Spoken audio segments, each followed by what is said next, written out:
কদিন আগে ইউটিউবে এরকম একটা ভিডিও দেখলাম যে 1F57A টাইপ করে যদি অল্ট এক্স টাইপ করা যায় তাহলে একটা লোক হাত তুলে নাকি নাচবে। যাই হোক, সেটা দেখে আমিও টাইপ করলাম 1F57A দিয়ে অল্ট এক্স টাইপ করলাম। তাতে কী এলো? কেউ হাত তুলে তো নাচলো না, বরং একটা জীবনে বড় জিজ্ঞাসা চিহ্ন চলে এলো।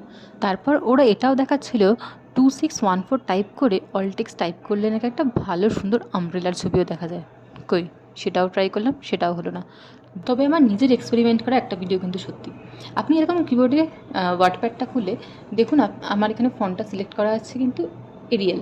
তো এই ফন্ট সিলেক্ট করার পরেও আমি যদি এখানে 1 2 3 4 টাইপ করি, তার সঙ্গে যদি আমি অল্ট এক্স টাইপ করি, দেখুন এরকম একটা সাইন দেখাচ্ছে। আর এটারই সঙ্গে সঙ্গে এখানে এই যে এরিয়াল লেখাটা ছিল সেটা চেঞ্জ হয়ে গিয়ে নাইলা হয়ে গেল। এবার আপনি যখন 1 2 3 4 টাইপ করবেন এরকম হয়ে যাবে। এটা ট্রাই করতে পারেন, এটা কিন্তু সত্যি।